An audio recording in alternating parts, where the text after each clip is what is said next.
بسم الله الرحمن الرحیم. راځو د ویډیوګانو په دې برخه کې موږ د آیټم یا د اجناسو یا د سټاک په بخش ته چې موږ د خپل شرکت اجناس را سره او راجستر کوو څه رقم موږ راجستر کولی سو. اوسنی موجوده اجناس څه رقم راجستر کولی سو چې اوس موږ سره موجود مال پروت وي، موجودي مو کړې ده، موجودي مو راایستلې ده، موږ هغه اجناس په کم ترتیب او کومه طریقه باندې د خپل سافټویر ته رسولی سو. دغه رقم د اجناسو انتقال په کم ترتیب باندې کولی سو، خراب او ضایع اجناس سره کم ایستلی سو، ګدامونه شرکت سره کم جوړولی سو پکښې کې، بیا د شرکت د ګدام حسابونه سره کم کتلی سو. نو راځو اول د وارې د اجناس مینیو ته راځو. اول د وارې باید موږ او تاسو ګدام جوړ کړو. وبخښئ، په اجناس مینیو کې موږ اول د وارې ګدام باندې کلیک کوو، ځکه موږ هېڅ شی نه لرو. نو د جنس چې موږ ثبتوو چیرې ثبتوو باید چیرې موږ ورسوو. نو د دې لپاره موږ یو ګدام یا هم دکان یا هم شرکت ته ضرورت شته. د ګدامونو په لړ کې اول د وارې دکان جوړوو. ډول دلته موږ ورته خرڅلاوي انتخاب کوو. مسؤل چې د دکان هر څوک دی، فرض مثال اسدالله دی، ادرس کندهار، صحیح سو،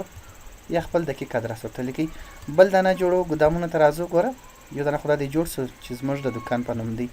صحیح سو. یو بل دانه ګدام جوړو، صحیح ده. ګدام جوړوم چې فرض مثال د کابل بازار ګدام. ډول خرڅلاو ورته انتخاب کوو او مسؤل یې څوک دی هغه هم اسدالله ورته انتخاب کوو، صحیح سو. ادرس کابل بازار. دغه رقم یو دانه منډۍ جوړوو، صحیح سو. فرض مثال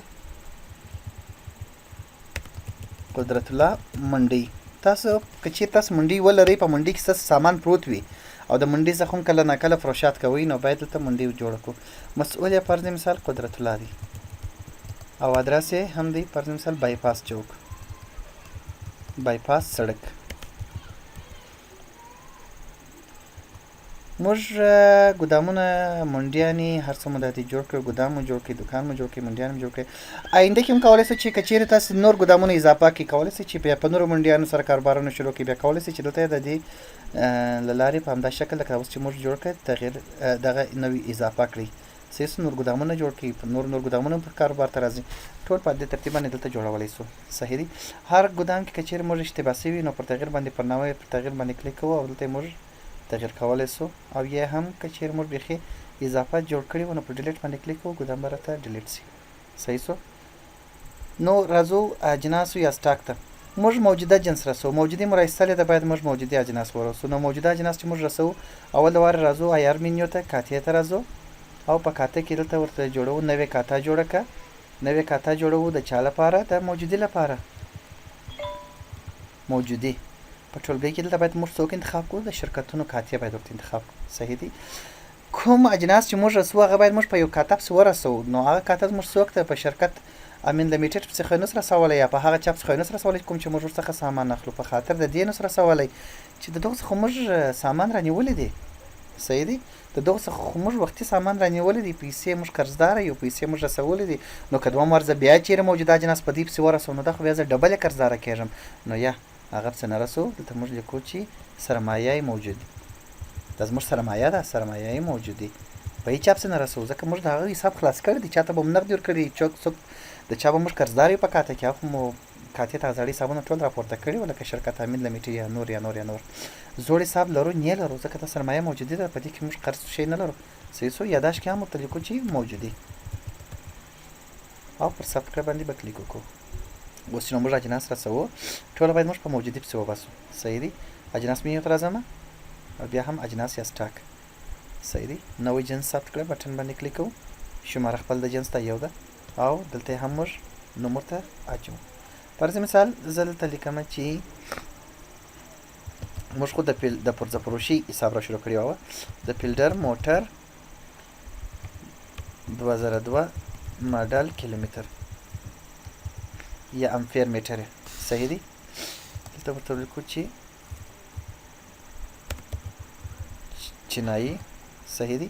کومه کمپنۍ هر کمپنۍ چې صحیح دی، چینایي فرض مثال شانګهای کمپنۍ. دا مکمل باید ورسره ولیکو. راځو د جنس ډول چې انتخاب کوو، خرڅلاوي انتخاب کوو. د جنس کټګوري چې ورته انتخاب کوو کیلومتر انتخاب کو. ګوره دلته دغه ستوري چې موږ لګولي دا خانې ډېر مهمې دي، هغه باید ډکې کړو. د جنس کټګوري که چېرې تاسو نه انتخابوي، ما درته وویله که چېرې تاسو اجناس کم وي بیا د جنس کټګوري ضرورت نشته چې تاسو دلته په عیار مینیو کې د جنس کټګوریانې جوړې کړئ، هېڅ ضرورت یې نشته. او چې بیا دلته پسې انتخاب کې بیا هم ضرورت نشته. خو که چېرې د پرزه غوندې ستاسو کاروبار وي یا نور سامانونه مو ډېر وي، د برق سامانونه وي یا موبایل وي یا نور څه وي، تاسو مختلف اجناس ولرئ، نو په هغه صورت کې خو باید موږ او تاسې دلته کټګوري ورته انتخاب کړو. که چېرې تاسو د موبایلونو شرکت وي، موبایلونه یو آیفون کټګوري دلته آیفون راځي، په آیفون کې نو بیا مختلف ورژنونه راځي. په آیفون کې آیفون 6 د آیفون 9 دی، په 6 کې بیا اس دی، بیا پلس دی، پکې کې بیا په هغه کې 14 جی بي او 2 جی بي او 4 جی بي راځي، مختلف دا رقم ورژنونه راځي. نو باید هغه کټګوري باید موږ یوازې آیفون ته انتخاب کوو. هلته په لیست کې موږ ګورو چې آیفونونه ټول راته راولي، وایي تاسو سره دغه آیفون موبایلونه پراته دي، ګالاکسي دغه ګالاکسیان در سره پراته دي، موټرولا کې دغه در سره پراته دي، په نوکیا کې دغه لري. صحیح سو. نو کټګوري مو انشاءالله الرحمن سره خلاص دي، ځکه موږ وختي کټګوري تشریح کړې وه. اول واحد دا زموږ سره په دانه باندې راځي، نو دانه به انتخاب کو، ځکه دوم دریم واحد ته ضرورت نشته. صحیح دی. ګدام اوسنی موجود ګدام چیرې پروت دی؟ دا په دکان کې سره پروت دی. پروشنده ګوره سرمایه موجودي موږ باید انتخاب کړو، شرکت امین لیمیټډ نه انتخاب کوو، په پروشنده کې موږ سرمایه موجودي انتخاب کوو. او دغه شی ته فکر وکړئ چې در څخه پاتې نه سي، حتما باید موږ دلته سرمایه موجودي ورته انتخاب کوو. صحیح دی. اوسنی موجوده تعداد تاسې حسابونه کړي دي، موجودي مو رایستلی ده، تاسو کتلي دي لیست درته پروت 160 دانې درته پراته دي. په کومه کرنسي مو رانیولې ده؟ فرض مثال موږ عموما خریداریان خو په ډالرو باندې کېږي، یا په افغاني یا په کال. د هغه کرنسي چې مو رانیولې دلته ډالر ورته انتخاب کوو. په څو موږ رانیولې دي؟ موږ رانیولې دي فرض مثال دغه په 10 ډالره باندې. صحیح دی. په څو یې خرڅوو؟ د فروش نرخ معلوم دی. که چېرې تاسې بازار دی، بازار پورته کښته وي، کله په یوه نرخ وي کله په بل نرخ وي، نو ته وایې چې زه ګټه د فروشاتو په وخت کې په خپله خوښه پوره اچوم، چې هر څو ما پوره اچوله په هغه څو یې پوره اچوم. صحیح سو. نو د فروش په نرخ کې به دلته هم 10 ورته ولیکو، بیا تفاوت نه وکړو. او که چېرې ستاسې د فروش نرخ دقیق او معلوم وي، تغییر نه خوري، نو دلته بیا باید ور واچوئ چې پر مثال په 12 ډالره مې راته تمام شدري، ما رانیولې تمام شدري، او په 12 ډالره باندې زه خرڅوم په 2 ډالره ګټه. صحیح سو. او که چېرې نامعلومه وي، بازار ته ګوري، بازار کله پورته کله کښته وي، بیا ورته وایي چې مشتري ته ګورم، ګراهک ته ګورم، چاته یې په 10 ورکوم، چاته یې په 11 ورکوم، چاته یې په 12 ورکوم، پر چا باندې لږ ګټه، پر چا باندې ډېره ګټه. نو په هغه صورت کې بیا باید موږ د نرخ او د فروش نرخ دواړه یو رقم ور واچوو. د نرخ معنا د خرید نرخ، دواړه باید یو رقم ور واچوو. د خرید په وخت کې بیا د فروشات په وخت کې بیا تاسو اختیاردار یاست چې په هر څو مو ورکوئ. د خلاصېدو خبرتیا وایي دغه جنس چې څو دانې دغه میټران چې تا ته څو دانې پراته وي، زه باید تا ته خبر درکړم چې ته نور رانیسې. داسې نه چې تا ته مشتري ولاړ وي او ستاسو سره جنس نه وي پروت، نو کله چې جنس خلاصېږي دی وختي تاسو ته خبر درکوي کمپیوټر. صحیح سو. ته ورته وایي چې کله زما سټاک 10 دانو ته راورسېدی، اوس خو 120 دانې لرم، کله چې دا 10 دانو ته راورسېدی ته ما ته خبرچا راولېږه چې زه نور رانیسم. صحیح دی. د تاریخ تېرېدو نیټه نه انتخابوو، ځکه دا جنس د تاریخ نه تېرېږي. که چېرې ستاسو داسې اجناس وي، غذایي مواد وي یا نور شیان چې هغه د تاریخ تېرېږي، دلته باید هغه د تاریخ تېرېدو وخت ور واچوئ چې په دغه تاریخ باندې تر تاریخ تېرېږي. صحیح سو. د تاریخ تېرېدو خبرتیا بیا دلته درته وایي د دې خو په دغه پلانکي کال د پلانکي میاشتې باندې تر وخت تېرېږي، نو زه چې څو میاشتې پاتې زه باید تا ته خبر درکړم. پر مثال ته وایي چې 6 میاشتې پاتې ته باید ما ته خبر راکړې د تاریخ د تېرېدو څخه در مخه، چې زه د خپل سټاک یو څه پوه کړم، یا یې خرڅ کړم یا یې لیلام کړم، یو څه پوه کړم، هسې نه چې ما ته تر وخت تېر سي نو بیا خو نه راته خرڅېږي. صحیح سو. نو دا خو د پرزه فروشي کاروبار دی، دلته خو پیلډر موټر کیلومتر دی، دلته خو تاریخ در وخت تېرېدو تاریخ ایکسپایر ته ضرورت نشته. او که چېرې تاسې عکس ور اچوئ، نو پر چوز فایل باندې به کلیک وکړئ، تاسو د هغه جنس په عکس باندې هم ثبت کولی شئ. زه به اوس دلته یو عکس ورته انتخاب کړم. صحیح دی. فرض مثال زه دغه عکس ورته انتخاب کوم، د چوز فایل له لارې موږ عکس ورته انتخاب کوو د دغه جنس ته،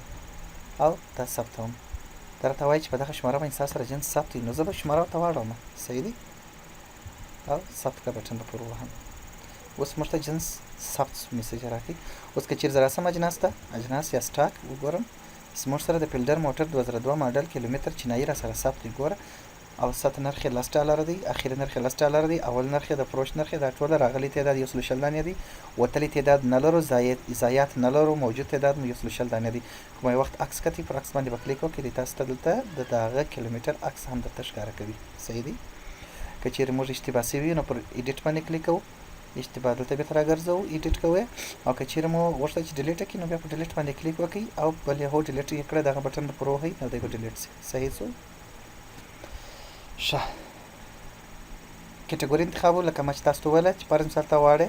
لیست دلته چې ته د اجناسو لیست راسې ته وایي چې زما سره کم کیلومترونه پراته دي کټګوري باندې کلیک وکړه کیلومتر پر ټنه پر واه دې تا ته ټول کیلومترونه ښکاره کوي صحیح دی دا خو ته په ډالر باندې رانیول دی او ته ورته وایي چې ماته دا په افغانۍ باندې انتخاب کړه چې دا ماته په افغانۍ باندې په څو راځي په 200 افغانۍ باندې صحیح دی تاسو ته راغلی دي ګوره موږ ریټ یوازې په ډالرو راچولی دی ستاسو به هم فکر خدای خپله د دغه نرخونو په اساس باندې اړوي په کالدار په 100 راته تمام دی په 1460 کالدار باندې صحیح دی په یورو په 100 راته تمام دی هر کرنسي چې تاسو ولرئ په هغه کرنسي تاسو ته ریټ معلومولی شي په نه ډالر په نه یورو راته تمام دی صحیح دی زه به یو بل جنس ثبت کړم د مثال په ډول باندې هغه داسې یو جنس وي چې هغه په ګونۍ باندې هم راځي په کارټن باندې هم راځي فرض مثال او ایکسپایري هم ولري صحیح دی داسې فکر وکړو چې دا زموږ او ستاسو د کاسمیټکس یا هم د شامپو او صابونانو د دغو کاروبار شرکت صحیح دی یوه دنه کټګوري بلته جوړه کړو موږ او دلته به هم نوم ورته ورکړو شامپو په شامپو کې خو موږ مختلفې شامپوګانې لرو دا ویډیو باید موږ عامه جوړه کړو نه یوازې د کاروبار د موټر پرزه فروشي لپاره صحیح دی ځکه د هر چا د کاروبار لپاره زه دا ویډیو جوړوم چې د هر یوه سر په خلاص شي نو ستاسو لپاره خو بیا داسې نه کېږي چې پرزه فروشي او شامپو متفاوت دی سره خو وروسته موږ ځکه ډکو جوړو دلته چې د هر یوه سر په خلاص شي عامه د ویډیو او دلته راځم پر اجناس یا سټاک باندې کلیک کوم نوی جنس ثبتوم فرض مثال دلته شماره د جنس 120 دلته زه ورته لیکم چې کومه شامپو شولډر شامپو دوبۍ والا 100 ملي صحیح دی پوره نوم یې ورسره لیکو د جنس ډول خرڅلاو د جنس کټګوري شامپو درته انتخاب کوو کټګوریانې ډېرې وي مازې شین الف وه د خپله شامپو درته راولي اول واحد دا زموږ سره په چش باندې راځي په کارټن باندې دلته باید زه کارټن انتخاب کړم صحیح سو په دا یو باندې کار نه لرو عموما که چیرې ستا سره جنس په کارټن او په درزن او په دانه باندې راځي نو په اول واحد کې تاسې غټ شی ورته انتخابوئ اوس نو غټ چیش دی کارټن دی صحیح دی دوهم واحد درزن هم راځي په یو کارټن کې به درزنې څو درزنې دي په یو کارټن کې دلته تاسې د دغه مطابق دلته درزنونه راچوئ ځکه د اول واحد مطابق چې دلته هر څو وي هغه ورراچوئ صحیح سو پر مثال په یو کارټن کې د 12 درزنه راځي دریم واحد دانګي باید موږ واچو صحیح دی دانه ورته انتخابوم نو په یو کارټن کې څو دانې راځي 120 دانې راځي 120 شامپو راځي عکس ورته انتخابوي که چیرې عکس وي خو ورته انتخابوي که چیرې نه وي نو پرېږدئ صحیح دی اوسنی موجوده ګدام چیرې پروت وي په دوکان کې راسره پرتې دي صحیح دی یا هم د کابل بازار په ګدام کې راسره پراته دي یا هم په دوکان کې پراته دي که چیرې تاسو د نیمې په یو ځای کې پرتې وي نیمې بل ځای پرتې وي یو ځای ورته انتخاب کړي بیا وروسته موږ دلته راځو انتقالي قرار انتقال کړي صحیح دی په هغه تعداد چې هغه تعداد سره برابر شي په پروژنده کې باید موږ سرمایه موجودي ورته انتخاب کړو اوسنی موجود تعداد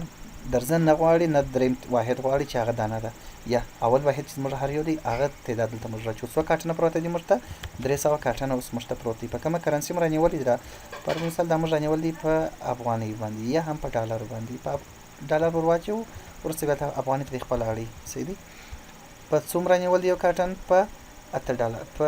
دغه 100 دانې دي صحیح څو په څومره رانیول دي په 80 ډالر باندې موږ یو کارټن رانیول دي د پروش نرخ هم موږ 80 ډالر انتخاب کوو صحیح دي د خلاصېدو خبرتیا چې کله موږ ته د 10 کارټنه پروت دي ته باید ماته خبر راکړي او د تاریخ تېرېدو وخت پر دغه تاریخ باندې دی فرض مثال د 98 یا د 99 کال دې خواته به ولاړ شو ځکه موږ په پښتو کې یو دلته باید موږ ورته انتخاب کړو چې د 98 یا د 99 کال پلانکي تاریخ باندې دی تر وخت تېرېږي صحیح شو چې 6 میاشتې یا پاتې وي یا 8 میاشتې پاتې ته ماته خبر راکړه چې زه بیا د شامپو وباسم ثبت کړه بټن باندې به کلیک وکړو اوس دلته زه راځم اجناس ګورم شامپو وي زما سره کومې شامپو پرتې پر شامپو باندې به کلیک وکړم دی به یوازې موږ ته هغه چې شامپو وي د هغه ټول موږ ته ښکاره کړي اوس موږ یوه دانه شامپو لرو نو ځکه موږ ته د یوه دانه شامپو ښکاره کوي ګوره دلته موږ ته وایي کارتن په 80 ډالر دی اخري نرخ 80 ډالر اوسط نرخ 80 ډالر اول نرخ 80 ډالر د فروش نرخ 80 ډالر ځکه موږ ګټه نه ده پر اچولې ګټه به د فروش په وخت کې پر اچو راغلی تعداد 300 کارتنه دی وتلی نه لرو ضایعات نه لرو موجود اوس موږ سره 300 کارتنه پروت دي ته غواړې چې دا معلوم کړي چې 300 کارتنه دی نو زما سره څو دانې پروت دي دا خو موږ په درزن باندې هم ثبت کړی دی او درزن به ورته انتخاب کړم 6.8 درزنه موږ ته وبخښئ 6.8 ډالر باندې موږ ته درزن تمام دی او 3600 درزنه موږ ته پروت دی موجود که چیرې زه دا ورته انتخاب کړم چې دانې څو دانې د پروت دي موږ ته په پلټنه باندې به کلیک وکړو نو بیا 6.0 دانې موږ ته پرته ده د شامپو په 0.8 ډالر باندې موږ ته یوه دانه تمامه ده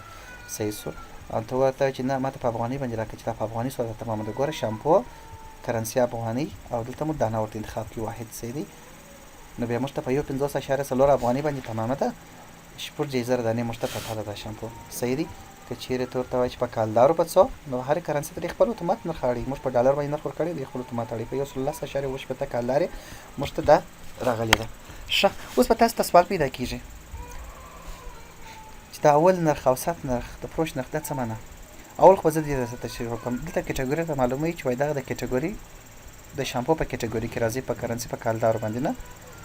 په 110 کالدارې باندې موږ ته دا تمام دي واحد دانه یعنی دلته دانه که چیرې دلته موږ کارتن انتخاب کړو نو دلته بیا کارتن راځي صحیح دی دلته چې هر شی لیکلی و دا نرخ د هغه دی په کالدارو په دغه کرنسي باندې په دغه واحد که کارتن نو دا نرخ به د کارتن وي دا تعداد به د کارتن وي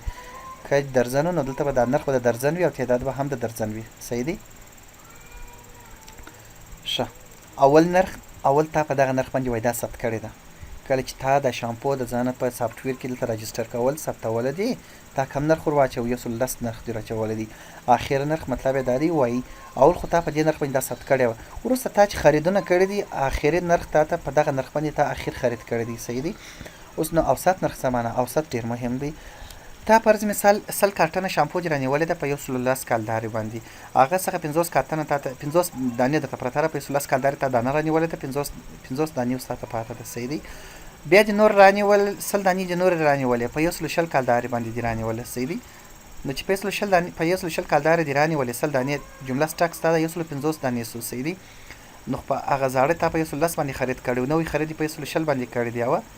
اوس که سافټویر تا ته د نوي خرید نگاه څخه ګټه درته حساب کې نو خو زوړ کې تا ته 50 دانې پراته دي نو هغه ګټه بیا غلط راوځي او که چیرته ته سافټویر د زاړه خرید څخه ګټه درته حساب کې نو خو د 50 دانو د قرار څخه د 110 ل قرار څخه د تا ته ګټه حساب کې نه چې ودی تا ته په 110 باندې تمام دي نو خو بیا د غسل کارټنه چې موږ رانیول د په 110 باندې موږ رانیولیو نو بیا په هغه کې ګټه خراب راوځي نو بیا چې شکی سافټویر دواړو ته ګوري او ساتي را باسي تعدادونو ته ګوري او ساتي را باسي نو سافټویر درته وایي د دې تمام شو تا ته په 115 باندې دی یا پلا دې په 110 رانیولې بیا دې په 110 باندې رانیوي او نو منځنۍ نرخ یې څو دی 115 دی 115 ل قرار څخه د ګټې ته حساب کی صحیح دی دا اوسط نرخ د فروش نرخ اته چې تاسو نه ګټه پر چولې دا د فروش نرخ دی د فروش نرخ اوس موږ نه معلومه دی نه نو د خرڅلا په وخت کې تورته وایي چې زه دلته خپل د فروش نرخ پر مثال څه کرنسي انتخاب کوم افغاني او دلته مشتری انتخاب کوم پرچون سودا ده صحیح دی یا هم حاجی احمد الله صحیح دی کم جنس کومه شامپو دلته تعداد سورنه پر مثال لستانه صحیح دی کارټن که دانه که درزن غواړي دانه غواړي ګوره د فروش نرخ مرته سورغل یو 50 کالداري مشترغل دیوه زه دې ته ګټه مو ګوره ګټه مو زه دې ته که چیرې زه 50 ورکړم ګټه مو یو منفي 1.40 ځکه موږ ته په 50 باندې تمام دی زه په 80 باندې خرڅوم زموږ په دانه کې 8.80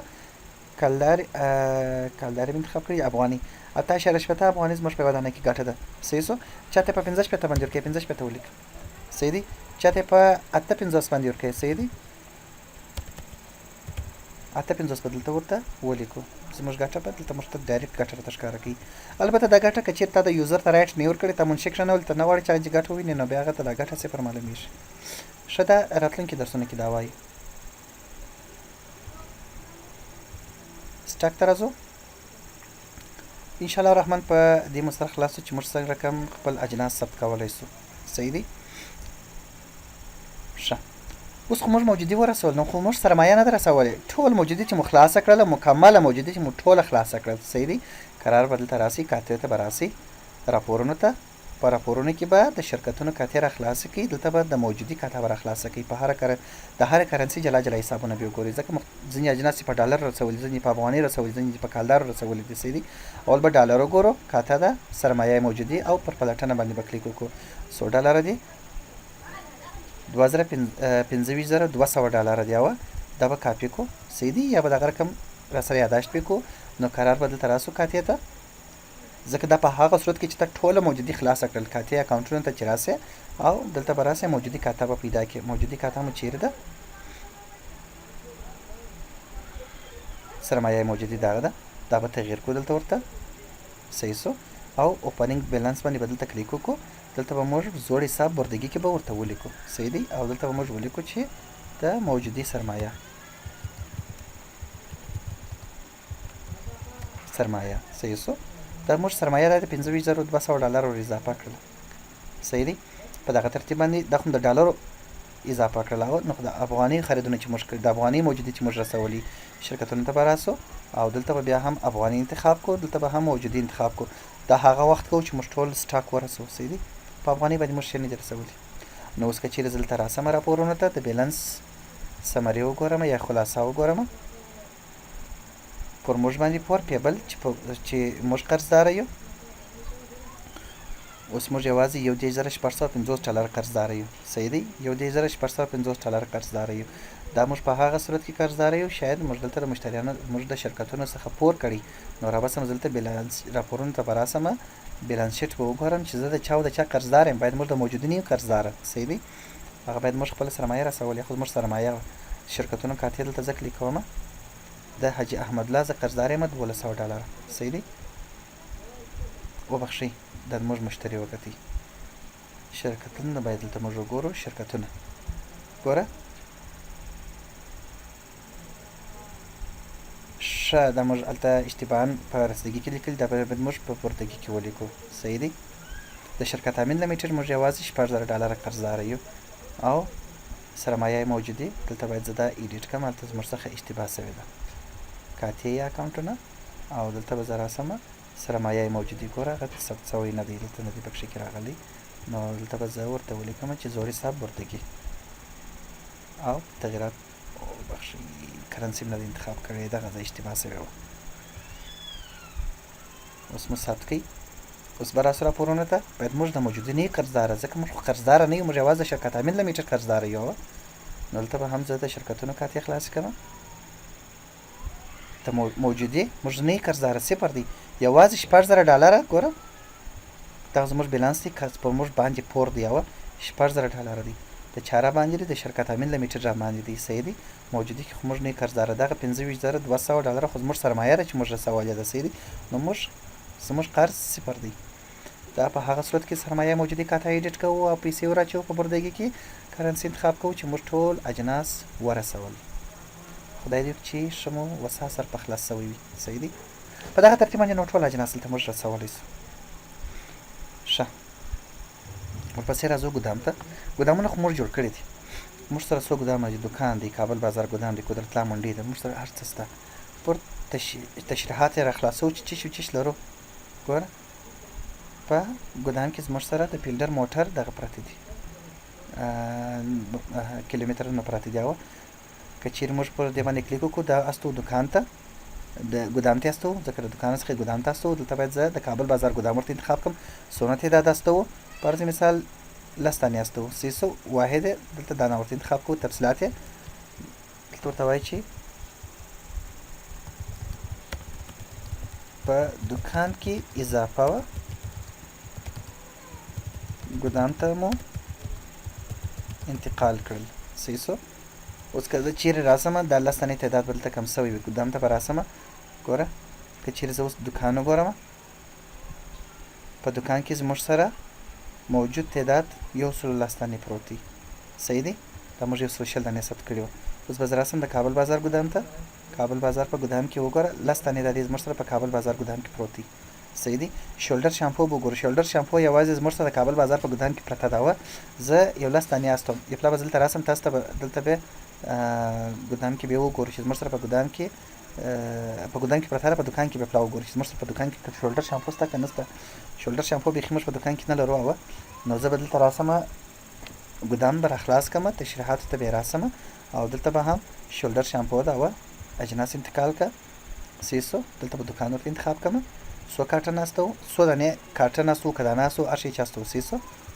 ګوره موږ کارټن دانه درزن هر څونه انتخاب کولی سو فرض مثال زه 10 کارټن استوم سیدی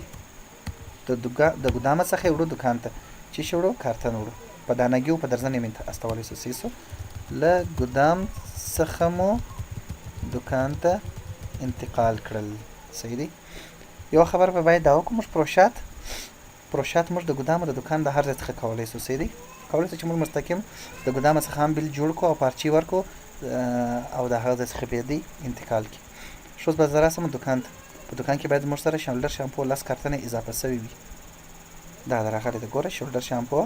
10 کارتنه موجود ده زموږ سره دلته او زموږ خو اصلا دا 300 کارتنه اضافه ثبت کړې وه. اوس که چیرې زه راسم د کابل بازار ګدام 290 کارتنه مشت اوس پرته ده. وتلی تعداد راغلی ثبت چې و هغه 300 کارتنه و په دا ګدام کې 10 دانې وتلی دي زموږ صحیح دي 290 کارتنه زموږ سره پرته ده. ان شاء الله الرحمن په ګدام سره خلاص موجودي موږ ټول دغه رقم راایستلی سو صحیح دي چې موږ سره په دوکان کې کوم شیان پراته دي په کوم تعداد پراته دي دلته موږ کتلی سو هر جنس موږ دلته ته معلوموي چې کوم اجناس پراته دي. واحدات انتخابول په کارتن باندې مې راکړه موږ ته په دانه باندې راکړه چې څو دانه کېږي څو درزنه کېږي صحیح سو بیا وګوره په درزن باندې مشترکي هر هغه شی چې په درزن باندې ساتي. کټګورانې راته انتخابوي چې یوازې موږ ته شامپو یې راښکاره کړه په ګدام کې یا په دوکان کې ټول فلټر یو رقم دی. کرنسیانې راته انتخابوي چې یوازې ماته په کوم ریټو باندې ماته پرتې دي په هغه ریټونه ماته راکړه. ان شاء الله الرحمن په دې مو سره خلاصي په ګدام باندې. د اجناسو انتقال هر هغه شی چې موږ انتقال کړو موږ ته دلته ریپورټ جوړوي صحیح دی. وایي تا د فیلډر موټر 2002 ماډل کیلومتر د انتقال کړی دی له دوکانه څخه دلته موږ په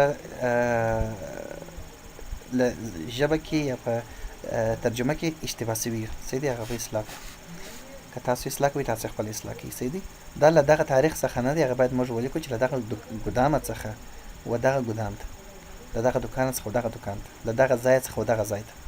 ښه له دوکانه څخه موږ انتقال کړی دی چیرې د کابل بازار ګدام ته 10 دانې او واحد دانه تفصیل په دوکان کې اضافه او ګدام ته مو انتقال کړل. پسته شولډر شامپو ده چې موږ انتقال کړی ده د کومه ځای څخه د کابل بازار د ګدامه څخه موږ و دوکان ته 10 دانې چشمه وړي دي کارتنان مو وړي دي صحیح سو. اوس نو ته وایې چې دا تاسو ډېر انتقالیانې کړي ته وایې چې پر مثال تاسو وخت اشتباه سوي یاست په یو شي کې یا مو تشویش شي په شي کې نو ته وایې چې پر مثال ما شامپو صحیح سو له دوکان څخه چې ما انتقال کړی دغه تاریخ څخه ماته تر دغه تاریخه پورې ټول راته وښیي صحیح دی. نو دی بیا موږ ته راته ښیي چې تا د دوکان څخه چې انتقال کړی ده صحیح دی هغه دوکان ته چې تا را انتقال کړی ده تر دغه تاریخ څخه تر دې تاریخه پورې هغه ټوټل دونه تعداد کېږي ګوره دونه تعداد کېږي او دغه لیست دی. چاپولی هم سي ایکسل ټي ماړولی سي پی ډي اف کولی هم سي چې په وټساپ کې استول کېږي بیا او د فیلډر موټر دغه ماته راته ښکاره کړه چې ما څونه و دوکان ته استولي ګوره هغه ټول موږ ته دلته بیا د فیلډر موټر د یوه جنس معلومات دلته راکوي. نو دغه فلټریشن د دې لپاره دی چې له دې تاریخ څخه د دې تاریخه پورې موږ څونه انتقالیانې کړي هم موږ ته راته ښکاره کوي. خراب یا ضایعات اوس موږ 300 کارتنه که سټاک ته موږ راسو دلته وګورو موږ 300 کارتنه موجود شامپو لراوه ضایعات مو 0 دي. دا که چېرې موږ د یو ګدام څخه بل ګدام ته انتقال هم کوو خو موږ ته په اجناس په لیست کې مکمل تعداد ښیي فرق نه کوي ځکه دا خو زموږ جنس دی که په ګدام کې راسره پروت دی که په دوکان کې که په منډۍ کې په هر ځای کې پروت دی خو په اجناس په لیست کې دلته موږ ته جمله تعداد ښیي مکمل. بیا که بیا موږ ګورو چې په کوم ځای کې څونه تعداد سره پراته دي هغه بیا موږ راځو د ګدام ته راځو په تشریحاتو کې ګورو صحیح دی. ښه راځو اوس ضایعات یا خراب ته راځو. موږ ضایعات نه دي ثبت کړي وه نوی ضایع یا خراب شوی جنس ثبت کړه باندې کلیک کوو ګدام انتخاب کوو د کومه ځای څخه جنس خراب شوی دی د کابل بازار په ګدام کې خراب شوی دی چې خراب شوی د شامپو خراب شوی د سیسو پیج نمبر پرېږدو راځو تاریخ ته نو تعداد ته څو دانې خراب شوي دي یو دانه یو چیش خراب شوی دی کارتن که درزن که دانه پر مثال یو درزن خراب شوی تفصیلات چیش دی ورک شوی دی مات شوی دی توی شوی دی خراب شوی دی چیش دی په شوی دی سیسو ته ته وایي چې د په ګدام کې تر شانو لاندې شوی وو صحیح دی نو ځکه خراب شوی دی صحیح دی دا خو شامپو ده نو دلته موږ ورته ولیکو چې نو ځکه توی شوې ده صحیح دی یو درزن اوس که چېرې دلته راسم اجناس ټاک ته موږ ضایعات 0.8 کارټن 0.08 کارټن دلته موږ ته ښکاره کوي نو زه دلته درزن انتخاب کړم چې دی ماته د درزن حساب راکړه اول خو پر کارټن باندې ولاړ دی صحیح سو ګوره یو درزن شامپو زموږ د خرابه شوې ده وه که چېرې دانه انتخاب کړمه څو دانې انتخاب خرابه شوې ده 12 دانې خرابه شوې ده 10 دانې صحیح دی ځکه موږ په درزن کې 10 دانې لیکلې ده 10 دانې شامپو موږ ضایعات لرو انشاءالله تعالی پوره مو سره په خلاص دی صحیح دی اجناسو سټاک ښه که چیرې تاسو غوښتل چې یو جنس تغییر کړئ ایډیټ کړئ نو دلته راځو موږ او تاسې پر سټاک باندې کلیک کوو، په هغه جنس انتخاب کوو، پر کلم باندې نه د کلم سره انتخاب کوو او هر معلومات چې موږ غواړو ایډیټ کړو موږ تاسو دلته ایډیټ کولی شو. صحیح ده؟ ان شاء الله تعالی سر مو په خلاص دی. دغه و د اجناس مینیو زموږ تاسو ده چې هلته موږ سټاک وویلي، ګدام وویلي، د اجناسو انتقال او خراب ضایعات.